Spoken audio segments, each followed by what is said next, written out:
ડભોઈ વડોદરા વિભાગમાં આવતા મધ્યપ્રદેશના જોબટથી ડેકાકુંડ સુધીની રેલવે લાઇનની કામગીરી પૂરજોશમાં. પ્રતાપનગરથી ડેકાકુંડ સુધી હવે ટ્રેન ચાલુ થશે. જોબટથી 11.7 કિલોમીટર ટ્રેકનો ટ્રાયલ સફળ રહ્યો. વડોદરા વિભાગ હેઠળ આવતા મધ્યપ્રદેશના જોબટથી ડેકાકુંડ સુધી 11.725 કિલોમીટરના રેલવે ટ્રેકનું CRS દ્વારા 125 કિલોમીટરની ઝડપે નિરીક્ષણ કરાયું, જે સફળ રહ્યું. પ્રતાપનગરથી ડેકાકુંડ સુધી ટ્રેન સુવિધા શરૂ થશે. પશ્ચિમ રેલવેના તાબામાં આવતા વડોદરા વિભાગ હેઠળ પ્રતાપનગરથી જોબટ સુધીની ટ્રેન હાલમાં ચાલી રહી છે. છોટાઉદેપુર સુધીના રેલવે ટ્રેકની કામગીરી પણ પૂરજોશમાં ચાલી રહી છે. આ કામગીરી દરમિયાન હાલમાં જોબટથી આગળ ડેકાકુંડ સુધીની રેલવે લાઇન બનીને તૈયાર થઈ ગઈ છે.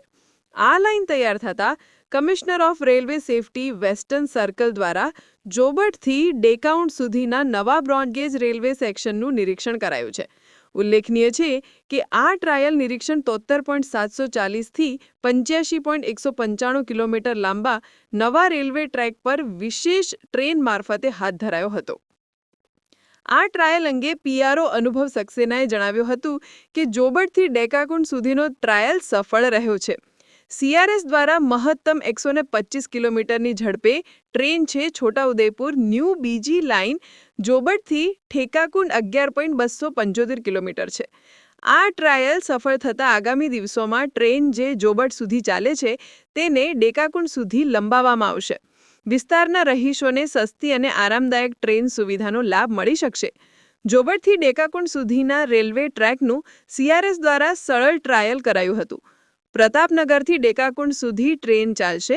છોટાઉદેપુરથી જોબટ સુધી હાલમાં ટ્રેન ચાલે છે, પણ જોબટથી આગળ અત્યાર સુધી ટ્રેકનું કામ ચાલતું હતું, જે પૂર્ણ થતાં જ પશ્ચિમ રેલવે દ્વારા આ ટ્રેકનું ટ્રાયલ પણ CRS મારફતે કરાવાયું, જે સફળ રહ્યું છે.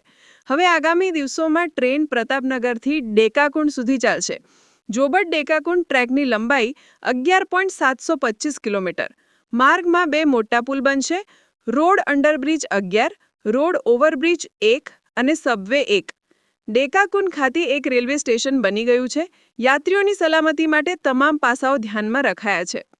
સમાચારની અવનવી અપડેટ જોતા રહો નિખરતા ગુજરાત ન્યૂઝ સાથે. નિખરતા ગુજરાત ન્યૂઝને લાઇક, શેર, સબસ્ક્રાઇબ કરો અને બેલ આઇકન દબાવીને સમાચારની ઝડપી માહિતી મેળવો.